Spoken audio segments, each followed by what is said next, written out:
Muy buenos días, les damos la bienvenida a la 17ª edición del Seminario Pensamiento Sistémico y Análisis de Sistemas. Y el día de hoy, precisamente, la organizadora de este seminario desde hace más de 8 años nos dará una interesante ponencia titulada La importancia de la visualización para la docencia híbrida.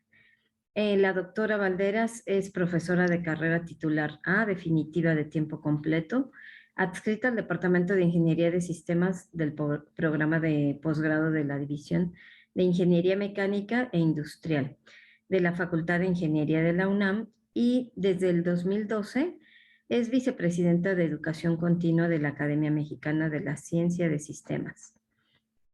Cuenta con una antigüedad docente de 49 años y sus líneas de investigación incluyen la modelación estructural de fenómenos sociales y de ingeniería, optimización y programación no lineal, además de procesos cognitivos en educación matemática. Algunos de sus proyectos son modelación de fenómenos dinámicos y formación matemática de profesores en ingeniería. Junto al doctor Gabriel Sánchez, fue coordinadora del libro Ingeniería de Sistemas, Investigación e Intervención de octubre de 2011. Bienvenida, doctora, y le damos la bienvenida. Adelante con su ponencia. Gracias. Sí, gracias, gracias, maestra Rosa Laura. Muy buenos días a todos. Me da mucho gusto estar en este 17 seminario, la 17ª emisión del Seminario Pensamiento Sistémico y Análisis de Sistema. Dado la situación de la pandemia, pues nosotros tenemos como un tema relevante que no podemos eludir, hablar sobre la docencia, en particular las exigencias que esto supone para los profesores y desde luego para los alumnos. Bien, en la parte del aprendizaje. En especial quiero combinar materiales diversos cuando me refiero a la docencia en condiciones híbridas, es decir, condiciones de presenciales o a distancia, sincronizada o asíncrona. En cualquiera de las modalidades de ese tipo, bueno, vamos a hablar qué materiales diversos pueden disponer o no los alumnos al momento de sus clases de cualquier tipo. Entonces, lo importante es que esos materiales permitan que el tiempo de clase sea adecuado y ya sea la exposición o la discusión que sea fluida y que es dirigida por el docente. Todos los materiales, aún los compartidos en el escritorio al momento de participar en videoconferencias, deben ser claros, con poco texto y elementos motivadores para el alumno, para que el alumno haga un análisis profundo de las ideas claves del curso en cada sesión. Algunas de mis diapositivas pues están un poco recargadas de texto, pero esto se debe a que este trabajo tiene un antecedente que fue presentado en otro lugar, en la bibliografía, vamos a ver las referencias, en Valderas 2005. Bien, también otra de las exigencias que presupone esta nueva docencia es que el docente haga un plan de clase a clase, y desde luego el plan general. Por ello, el diseño del plan de clase no es lineal, por ser, digamos, en un momento asíncrono y con diversos materiales que pudieran o no estar disponibles para los alumnos. Entonces, mi propuesta es que sea mejor de manera espiral. ¿Esto qué quiere decir? Que se va profundizando cada vez más en una misma idea, en un mismo concepto, ya sea con ejemplos o con ejercicios que van siendo adecuados para este análisis y que van de lo fácil a lo difícil o a lo más complejo. Voy a ilustrar esta conceptualización en una secuencia de actividades más adelante, que está pensada para los alumnos de cualquier nivel elemental, secundaria o primeros cursos de estudios universitarios. Lo que se busca es que los alumnos relacionen algunos conocimientos de geometría, aritmética, estadística, probabilidad y cálculo, y que no se requiera que los contenidos se discutan de manera aislada y de manera enciclopédica, porque eso supone una exigencia de tiempo mayor. Entonces, lo importante es identificar esos conceptos esenciales, básicos, que son los detonadoras de las ideas centrales de cada curso. Bueno, entonces, otro motivo, otra plática podría ser ilustrar la selección de estos contenidos. Bueno, ¿qué elementos de análisis son importantes o considero importante? Pues en este trabajo voy a considerar los que tienen que ver con el uso de tecnología en el aula, ya sea presencial, virtual. El aprendizaje va a estar mediado por algunos recursos tecnológicos, pues principalmente la computadora con todo lo que ello supone, o las PANs o las tablets o los teléfonos inteligentes. Los procesos de visualización que detonan al estar presente y estar participando activamente de manera intelectual en un curso, en una clase, hacen uso de los procesos de visualización y representación en ese aprendizaje y la enseñanza, sobre todo que está apoyada con recursos tecnológicos. También podríamos decir las calculadoras avanzadas. Bien, además de estos elementos, hay otra idea importante que hay que señalar. La parte de la discusión.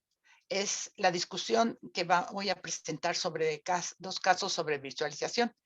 En donde se utiliza varios ejemplos de representaciones con la idea de adquirir con el conocimiento, o sea, del aprendizaje de modelos de variación proporcional y de equipo probabilidad.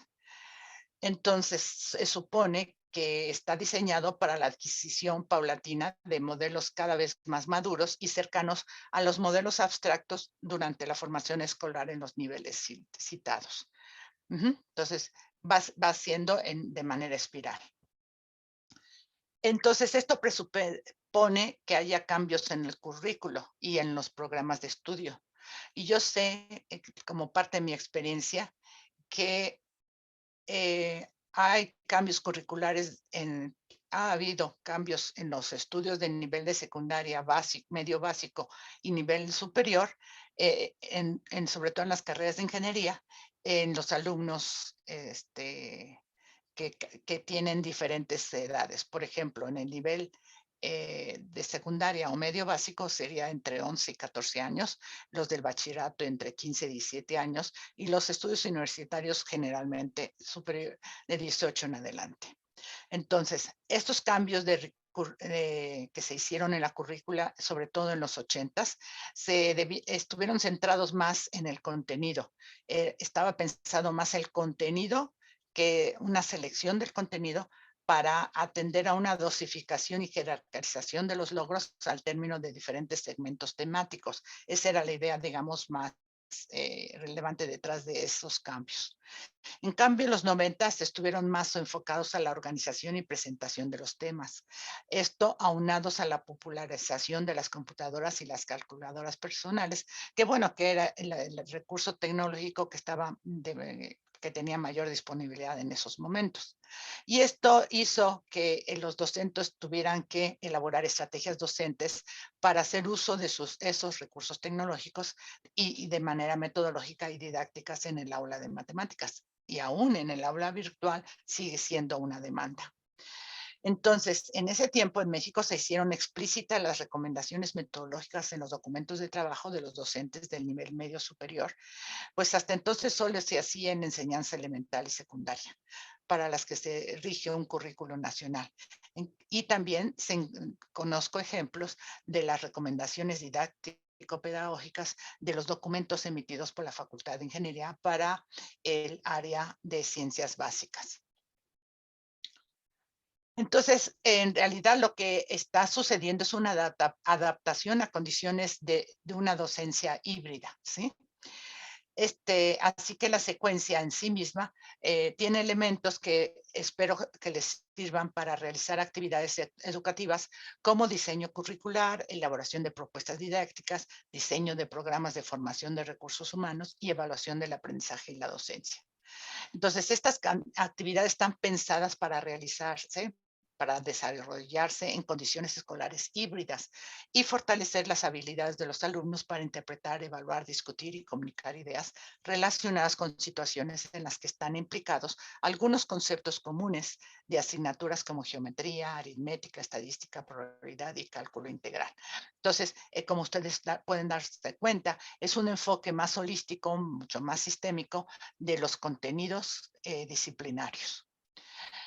Detrás de todos estos procesos de aprendizaje y de docencia, está uno que en este caso ocupa el tema central de la plática, que es la visualización.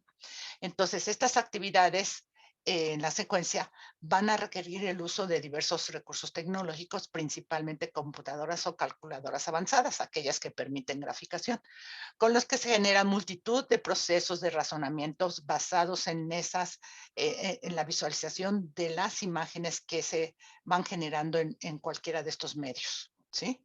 Y desde luego que requieren explicar su papel durante la adquisición de modelos más maduros de modelos abstractos. Con este fin, utilizo un marco teórico desarrollado para explicar algunos de los procesos mentales que tienen lugar cuando se usan diversos sistemas de representación de conceptos e ideas matemáticas, pero que se aplica también a cualquier disciplina. Lo que más se ha reportado es en el aula de matemáticas. Entonces, al usar la computadora, ¿sí? Como un medio en la educación, ¿sí? Hay varias líneas principales de uso. Bien podrían ser juegos, tutoriales, manipuladores simbólicos y simulaciones.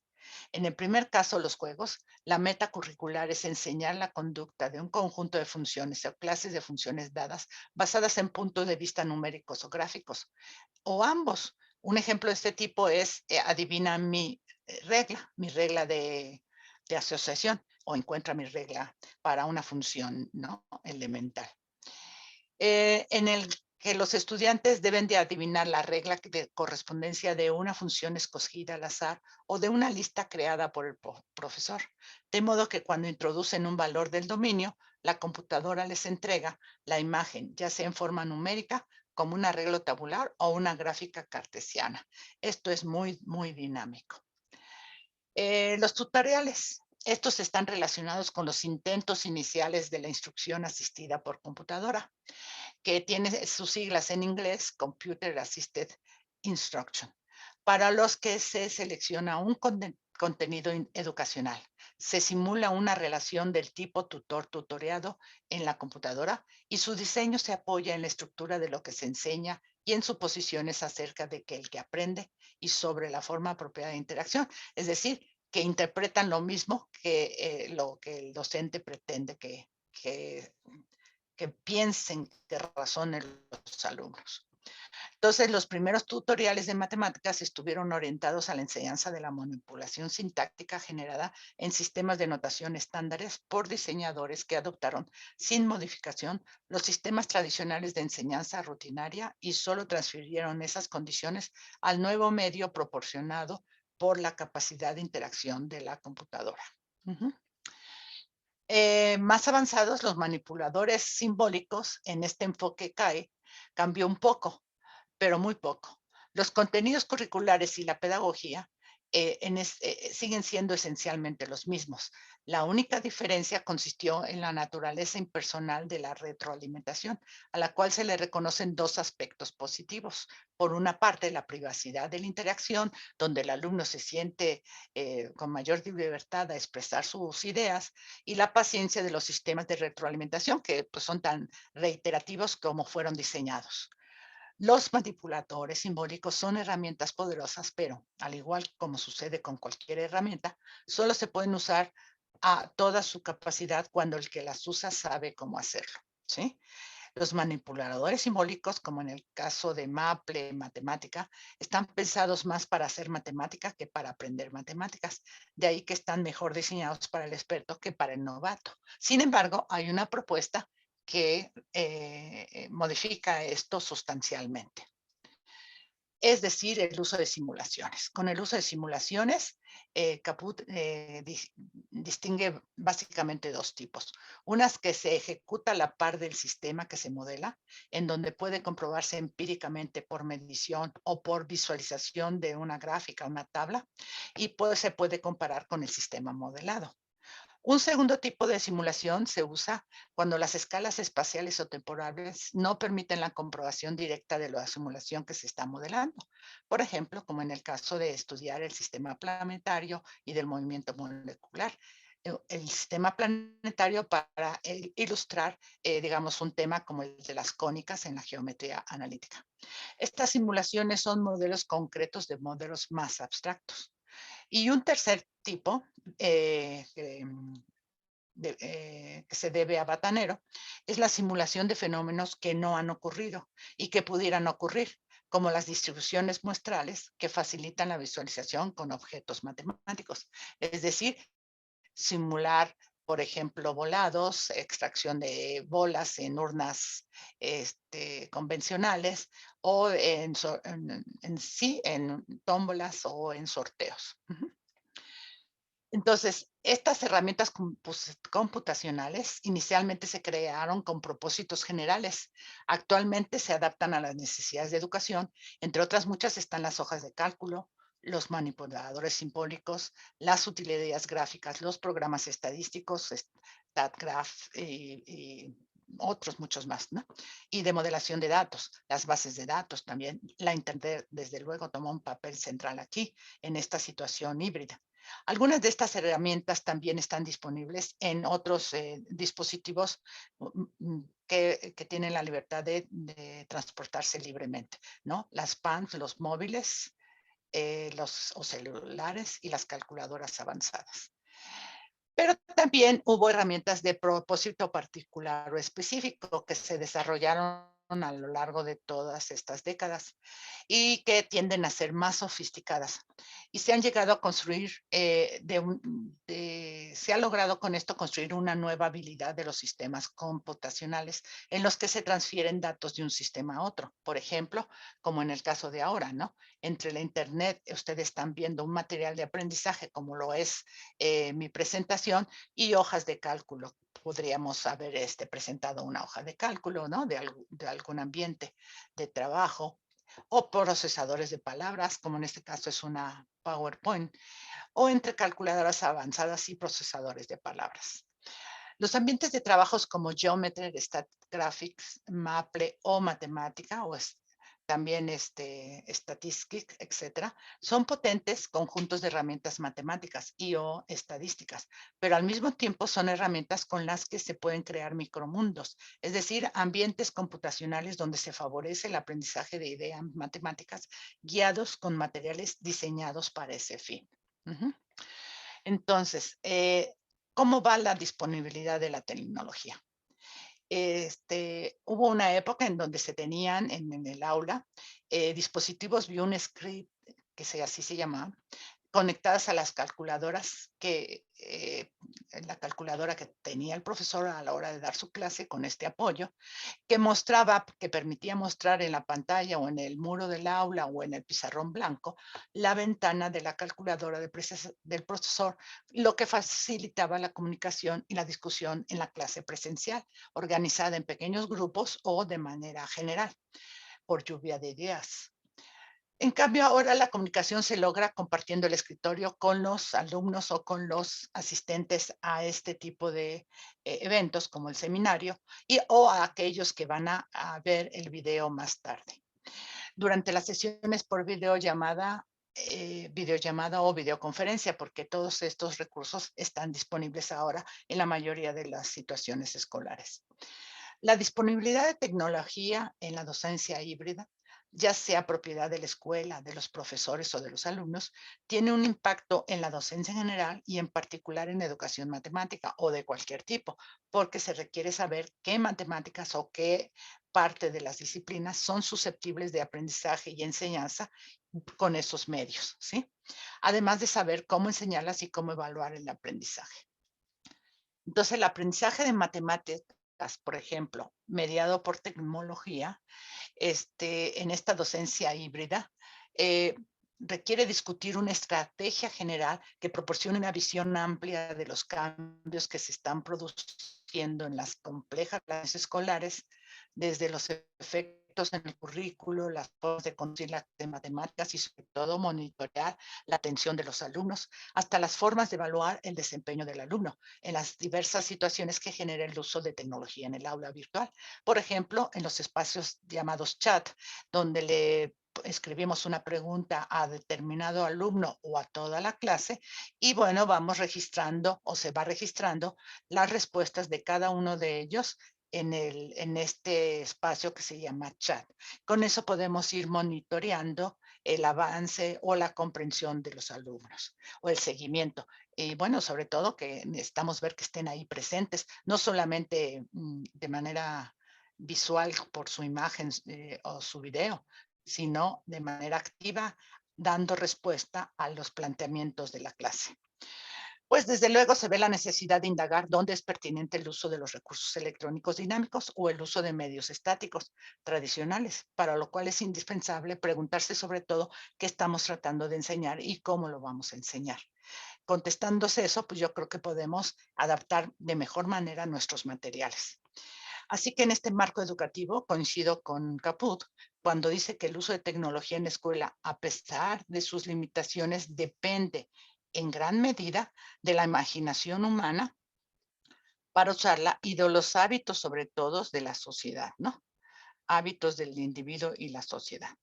Entonces, en realidad, pues estamos en un, digamos, en un ambiente muy rico de producción de ideas y de adaptación de estos recursos tecnológicos para la hora de la docencia. Una manera para estimular el aprendizaje que propone también Caput y Batanero es ayudar al alumno en la construcción de su conocimiento es mediante software rico que permite incorporar ideas poderosas de modo que el estudiante las pueda manejar y razonar.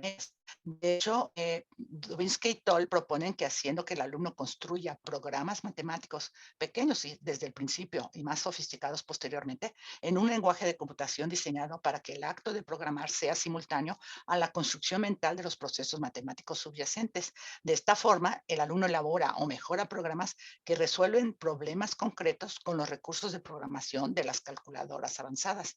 Y esto es muy útil, sobre todo si los alumnos tienen una meta común en pequeños grupos como el desarrollo de proyectos, ¿no? Por ejemplo, desarrollar un algoritmo que permita multiplicar números o sumar números enteros, etcétera.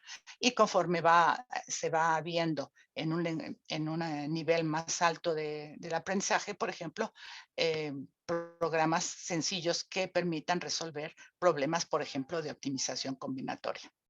Entonces, la construcción del conocimiento conceptual que se da en condiciones de esta naturaleza por parte de los alumnos, ya sea en cualquiera de las docencias, presencial o a distancia, va a requerir supervisión y coordinación de las actividades de los alumnos por parte del profesor.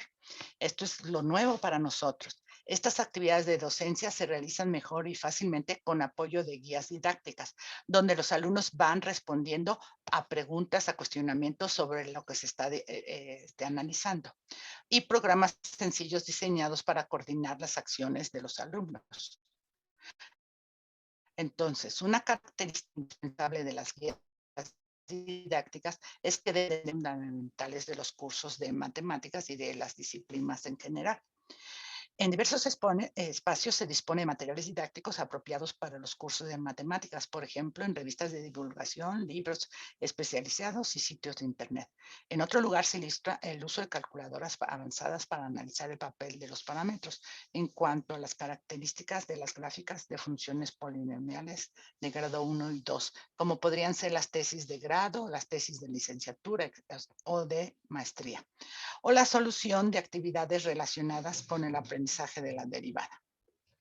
Entonces, la visualización en el aprendizaje de matemáticas, ¿sí? Creo que me fui hacia atrás. si tuviéramos un dispositivo antiguo, pues nos permitía conducir la discusión en la clase. Pero eso mismo podemos seguir haciendo compartiendo el escritorio, ¿no? Entonces, el chiste está cómo anotar, cómo registrar las observaciones de los alumnos que no nos expresan de manera escrita u oral y que muchas veces son de manera gestural, de gestos, de expresiones, ¿no? Estas son muy importantes y siempre fueron, como muchos profesores con mucha experiencia saben, que las expresiones de los alumnos son muy importantes para ir viendo cómo están registrando su aprendizaje. Entonces, esta experiencia docente y la investigación educativa se sabe que en el uso de tecnología en el aula plantea diversos problemas de aprendizaje, como ya dijimos, ¿no? Entonces, vamos a pensar que la visualización es una forma de pensar basada en representaciones esquemáticas o figuras, como los dibujos, diagramas o esquemas, etcétera, ¿no? Que tiene un papel importante durante la resolución de problemas, particularmente cuando se dispone de computadoras y calculadoras avanzadas, y principalmente durante la fase inicial de solución y que es cuando emergen las tácticas, las heurísticas, ¿no? La inventiva, etcétera. Otros recursos, otros dispositivos y recursos tecnológicos que se usan en el aula pueden ser proyectores, computadoras o compartir el escritorio, ¿no? Todos ellos en mayor o menor medida de la comprensión de ideas matemáticas en figuras estáticas o en figuras dinámicas, ¿no? Que en ese caso sinestésicas, ¿no? Como un video, donde se simula el movimiento, por ejemplo, de los dedos y dinámicas para representar el movimiento de un elevador, por ejemplo, el flujo de energía eléctrica, de gas natural o de agua, ¿sí? Entonces, los materiales escritos a los que me referí pueden tener la característica de ser esos, que los alumnos los tengan en el sitio donde están atendiendo a su clase, a su clase presencial o a distancia.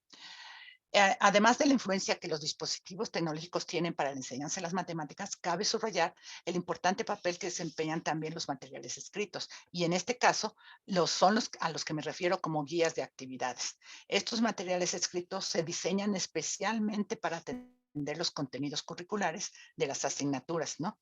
Y ya sea que los encontremos en textos escolares, libros de matemáticas, páginas web o mediciones realizadas como fuentes de información a la hora de realizar experimentos escolares.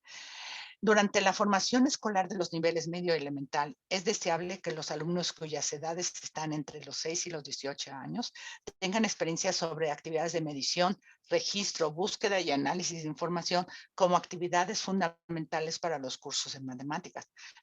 Menciono especialmente los cursos de geometría, estadística, probabilidad y cálculo integral, sobre los que más adelante me voy a dar el ejemplo.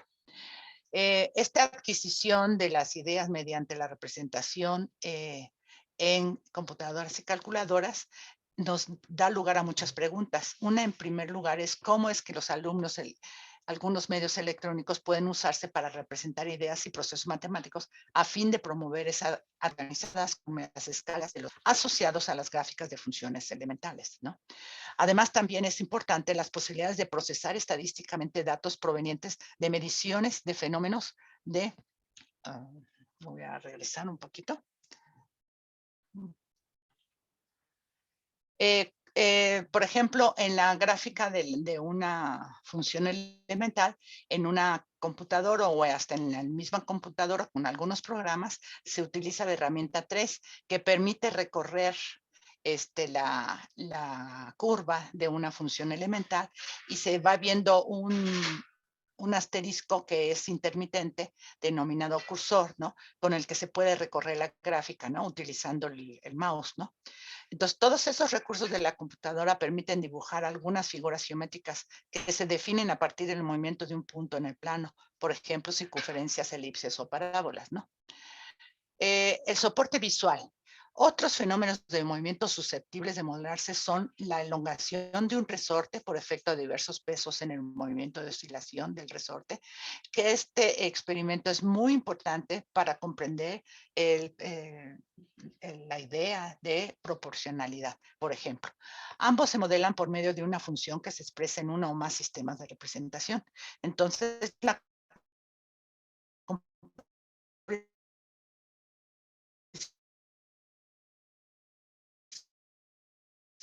se basa en lo que explica a través de la integración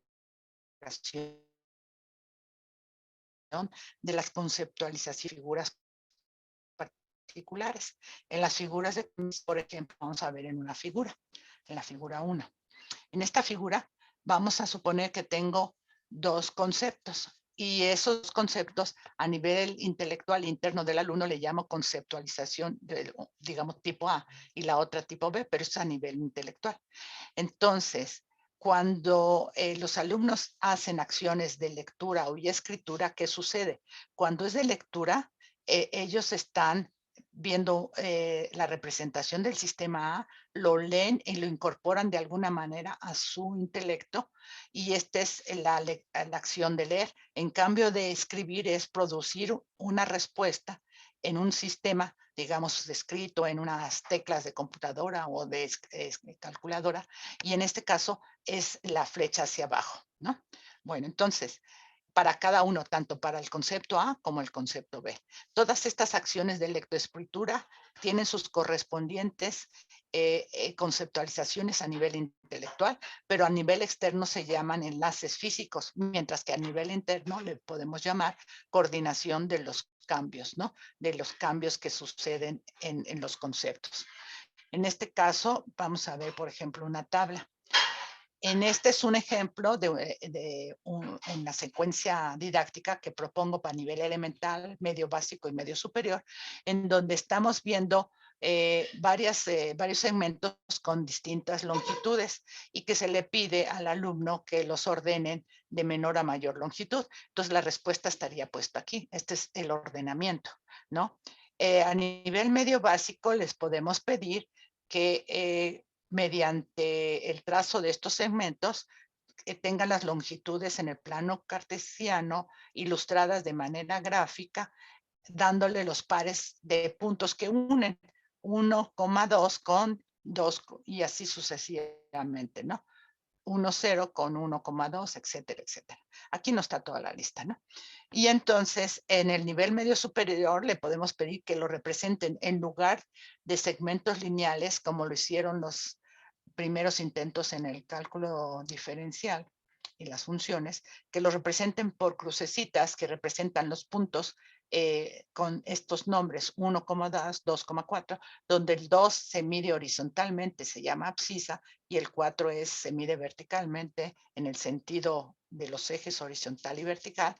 Pero ojo, cuando nosotros decimos horizontal en un plano y vertical en un plano, es como casi después de cierta escolaridad se sabe leer estos gráficos, porque a nivel de doctorado me encontré que cuando yo me refería a lo vertical, el alumno se separaba del plano y lo veía espacialmente. Entonces hay que estar muy listos, muy atentos a estas interpretaciones de los alumnos, ¿sí? Bueno, esta es una de las siguientes, ¿no? Bueno, entonces se da la integración cognitiva en ambos sistemas y entonces eso lo veo yo como una prueba del aprendizaje, cuando me produce una respuesta aceptable en las condiciones de visualización, ¿sí? Hay otros instrumentos, otra tecnología, por ejemplo, los laboratorios MBL, también asociados a calculadoras avanzadas, donde se pueden simular experimentos de la física, como el plano inclinado, el elevador, etcétera, un elevador, ¿no? Un montacargas, etcétera. Yo creo que vale la pena que cuando esté disponible este material y lo compartamos en el canal de YouTube, ustedes reflexionen sobre estas ideas y seguramente van a reaccionar. Me encantaría recibir sus comentarios. Profundizando más esta idea, entonces, cuando nosotros tenemos un modelo abstracto, ya sea que lo vimos en una tabla, en una gráfica de manera algebraica o en otra descripción, entonces de ese modelo abstracto está asociado, digamos, un diagrama o una imagen generalmente, ¿no? Bueno, la idea está que el procesamiento y comprensión de todo el texto va a haber una integración más madura debido a que se está trabajando en todas esas representaciones.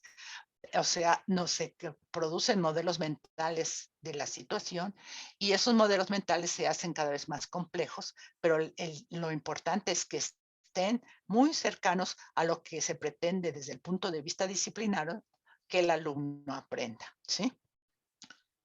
Bueno. Los estudios de referencia que están detrás de esto se los pongo en esta diapositiva. Si tienen oportunidad lo pueden leer con cuidado, pero les daría detalles de los logros. Por ejemplo, en el primer estudio se logró que 90 alumnos que se estudiaron sus respuestas en un pre-examen y un post-examen, al compararlos, sugirieran esas comparaciones una modificación positiva en el aprendizaje, ¿sí? Y en el segundo estudio se hizo con carácter cualitativo, este es cuantitativo, participaron 7 alumnos como informantes que se reunieron en 2 grupos, uno con 3 alumnos y otro con 3 alumnas y otro con 4 alumnos, que así de con la entonces, conclusiones con la administración para el concepto de derivada.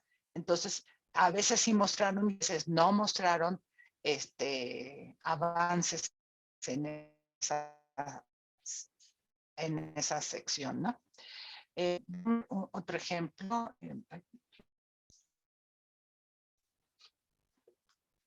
Entonces, regresando en la otra página,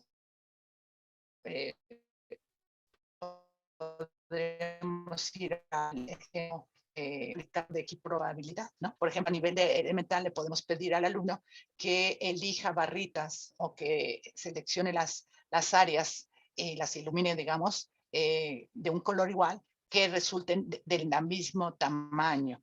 Y esto con respecto a una gráfica donde representando sucesos que tienen igual probabilidad. Muy bien. Muy bien, entonces, ¿qué es para mí la visualización o el razonamiento visual? Entonces, de toda esta experiencia docente y la investigación educativa, se sabe que el uso de tecnología en el aula de matemáticas plantea diversos problemas de aprendizaje y docencia.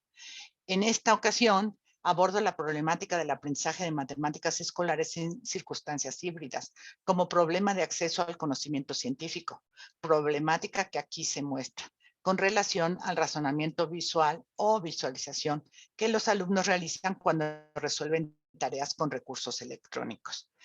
La visualización se entiende como una forma de pensar basada en representaciones esquemáticas o figuras, como los dibujos, diagramas o esquemas gráficas producidas en papel, medios electrónicos o en la mente. Esto es, imaginados, que tiene un papel importante durante la resolución de problemas, particularmente cuando se dispone de computadoras y calculadoras avanzadas y principalmente durante la fase inicial de resolución, cuando emergen las tácticas heurísticas o de descubrimiento del proceso de solución. Otros dispositivos y recursos tecnológicos que se usan en el aula de matemáticas, como los proyectores de computadoras, el software de propósito específico para geometría y además ramas de matemáticas, o los tradicionales regla y compás, son dignos de mencionarse también, pues en mayor o menor medida apoyan la comprensión de ideas matemáticas con las representaciones estáticas, figuras, diagramas, gráficas, cartesianas, histogramas, etc. O las cinéticas cuando se trazan circunferencias o elipses de manera en movimiento con algún software. Las cinestésicas, las que se refieren a simular el movimiento de una parte del cuerpo, ¿no? O el cuerpo mismo, por ejemplo, los dedos, o las dinámicas para representar el movimiento de un elevador, el flujo de energía eléctrica, el gas natural o el agua. Los materiales escritos o digital, ya sea en forma digital o impreso, también tienen una influencia en la enseñanza de las matemáticas. Sobre todo, hay que destacar el papel que desempeñan porque se utilizan como guía de actividades, ya sea para resolverse en el momento de la clase a distancia asíncrona o presencial o sincronizada a distancia, con uno o varios de los dispositivos mencionados. Esos materiales escritos se diseñan principalmente para atender los contenidos curriculares de las asignaturas y utilizan los textos escolares, libros de matemáticas, páginas web, o mediciones realizadas como fuentes de información. Durante la formación escolar de los diversos niveles medio y elemental, es deseable que los alumnos cuyas edades están entre los 6 y los 18 años tengan experiencias sobre actividades de medición, registro, búsqueda y análisis de información como actividades fundamentales para los recursos de matemáticas. Menciono especialmente los cursos de geometría, estadística, probabilidad y cálculo integral, sobre los que más adelante me voy a referir.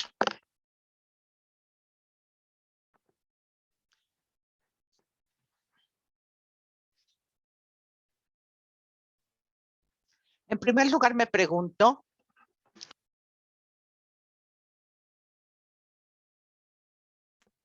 ¿cómo es que algunos medios electrónicos pueden usarse para representar ideas y procesos matemáticos a fin de promover la adquisición de conocimiento matemático? Ya sea para dilucidar esta cuestión, es necesario destacar algunas de las principales capacidades de representación de las computadoras. Algunas de las capacidades que son interesantes son la producción rápida y secuenciada de puntos, rectas, planos y gráficas, y el despliegue de tablas organizadas conforme a las escalas de los ejes coordenados asociados a las gráficas de funciones elementales. Además, las posibilidades de procesar estadísticamente datos provenientes de mediciones en fenómenos de variación y la capacidad de programación para la reproducción sistemática y productiva de algoritmos. También es importante señalar la capacidad de interacción. Por eso Caput distingue entre un medio inerte y uno interactivo, por esta capacidad de que el alumno introduzca información, ¿no? En el momento de estar analizando las ideas, ¿sí? En algunas de ellas, por ejemplo, difieren mucho, por ejemplo, de los medios inertes como el pizarrón, porque producen acciones físicas a las acciones en las que, por ejemplo, oprimir la tecla zoom en una calculadora avanzada o graficadora produce efectos sobre el punto de vista de la gráfica. Lo mismo se puede lograr al compartir el escritorio, nada más que hay que elegir el software conveniente. La interacción. Con esa tecla 3 se despliega más información en la ventana de visualización de cada dispositivo, aún en Maple, por ejemplo. Las coordenadas de posición en la gráfica de un asterisco interminente, denominado cursor, con el que se puede recorrer la gráfica conforme a las indicaciones del alumno, del usuario, mediante las teclas de navegación, que son las acciones realizadas por el usuario y que deben estar guiadas por ese material escrito. Y poner elementos de control para ir viendo cuáles son las reacciones de los alumnos. Entonces, los también permite algunas geométricas que se definibles de modelarse son la elongación de un resorte por efecto de diversos pesos o el movimiento de oscilación del resorte. Ambos se modelan por medio de una función que se expresa en una o más sistemas de representación, como bien recordarán, pues el pensamiento proporcional. La comprensión se basa principalmente en el soporte visual inmediato, a los mecanismos de prueba de hipótesis que el alumno hace y obtiene. La comprensión de los conceptos se explica a través de la integración de las conceptualizaciones asociadas a los enlaces entre las figuras particulares. Por ejemplo, veamos. Para dos conceptos, los alumnos forman su conceptualización a través de la lectura de material o de la lectura de lo que ven en el pizarrón o en el escritorio del profesor. me refiero al escritorio de la computadora. Estas acciones de lectura generan conceptualizaciones en los alumnos para un mismo concepto. En la forma externa las pueden estar mirando en un material llamado guía o en un libro de la clase, de la asignatura. Pero cuando producen respuestas a los cuestionamientos, entonces se da el proceso de escritura. Y en ese caso me están dando evidencia de cómo lo están interpretando hasta cierto punto, porque los alumnos deciden contestar de cierta manera, siempre presuponemos con la buena intención de tener claridad y dar una respuesta correcta, ¿no? Entonces, si vemos, por ejemplo, en esta secuencia, los segmentos, digamos, que queremos pensar para ver el modelo de variación proporcional que está subyacente, entonces a nivel escolar elemental lo podríamos seguir de esta manera. Le proporcionamos varias longitudes de segmentos verticales en las que está en una proporción 2:1 respecto al ordinal que aparece en dibujo. Ordenaran estos segmentos en magnitud creciente, de menor a mayor, y constataran que van a escala 2:1. En el medio básico, por ejemplo, podemos pasar de representarlos esos en un plano cartesiano y entonces trazar los segmentos a partir del par de datos que presuponen son los extremos del segmento. Por ejemplo, 2,0 y 2,4. Aquí no están listados todos, digamos, pero se entiende, ¿no? Entonces, en el nivel medio superior podríamos avanzar con mayor profundidad y en lugar de representarlo como segmentos, representarlo como crucecitas que representan puntos y que en una representación se dan como pares ordenados, en donde la regla de lectura o de escritura es que la primera componente de este par se llama abscisa y se registra como un avance en el eje horizontal, y el 2 es un avance en la dirección vertical hablando del plano, y entonces el punto 1, 2 será esta crucecita. Nada más que hay que constatar que cuando decimos vertical, los alumnos lo asocien así como horizontal al plano y el vertical, porque muchos alumnos pueden transferirlo a las 3 dimensiones, ¿no? Y salirse del plano. Entonces ahí, por ejemplo, podría utilizarse el piso del salón, de la habitación donde está, y la altura hasta donde la palma de su mano lo ponga, ¿no? Sí, es muy importante constatar cuál es la interpretación que tiene. En otra disciplina, en la probabilidad, por ejemplo, si queremos que los alumnos aprendan el concepto de equiprobabilidad, vamos a dar dos sistemas de representación. Por ejemplo, vamos a representar los sistemas de representación A y B en el nivel escolar, distinto nivel escolar, ya sea con palabras o ya sea con una representación cartesiana de barras, ¿no? Entonces están dando frecuencias que son las alturas de 1000 alumnos presentadas en una lista de datos, y después la tarea que se le pide es que iluminar un rectángulo adyacente de altura 99 para completar una región de área igual a las que ya se tienen, que vamos calculándolas y que nos faltaría para completar la distribución, en este caso de las alturas de los alumnos, alturas de medida, estaturas, ¿no? En el nivel medio básico, las frecuencias, por ejemplo, de las alturas se podría poner, ¿sí? De una manera, digamos, con una calculadora avanzada o con una computadora, podrían hacer esto hasta con Excel, ¿no? Con hojas de cálculo. En el nivel medio superior, pasamos a dibujar después de los rectángulos los puntos medios, que son los representantes de cada clase, de cada rectángulo, y a unir mediante segmentitos, que sería el polígono de frecuencias, ¿no? Y entonces ya interpretar que el área que está aquí representada en tono grisáceo tiene la misma medida que el área que está de acá, y eso quiere decir que dos eventos tienen la misma probabilidad, ¿no? Que son equiprobables. Bueno, pues esta secuencia de actividades entonces supone tener guías como esta, ¿no? Donde hablemos de cuál es la actividad, qué conceptos se propone uno enseñar y qué conceptos de otras ramas de la matemática, en este caso, están ligados y qué recursos tecnológicos usar. Por ejemplo, si yo quiero plantear situaciones problemáticas, por ejemplo, el planteamiento y reconocimiento de hipótesis, que si son probables, son equiprobables o no los eventos, ¿no? Ese es el planteamiento de una hipótesis, ¿no? Y hay que reconocerlo como tal en distintos medios, ¿no? Para los eventos probables. Y así para el resto de los niveles educativos, ¿no? Con diferentes actividades. Muy bien. Entonces, esa secuencia de actividades, pues, por ejemplo, les ilustro en esta presentación con, con 3 cuadros. Ahí está 1, 2 y 3. Son los 3 cuadros a los que me refiere, que van cambiando nada más de nivel educativo. Por ejemplo, recolectar, organizar y presentar información y después representarlo, qué contenidos disciplinarios están involucrados aquí, pues el saber qué es una poligonal, qué es un área bajo la poligonal, bajo una curva, etcétera, ¿sí? Ahí viene todo el desglosado.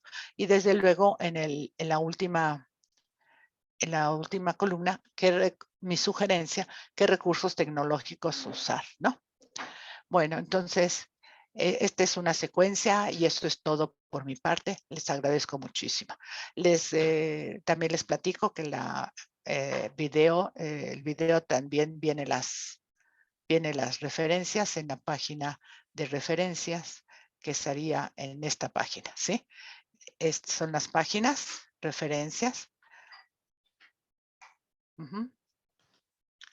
Y eso es todo por mi parte.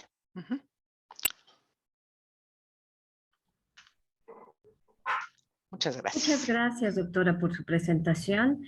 Ha sido muy interesante. Le damos las gracias y esta presentación, como mencionó la doctora Valderas, va a estar en nuestro canal de YouTube que los invitamos a ver. Gracias por su atención.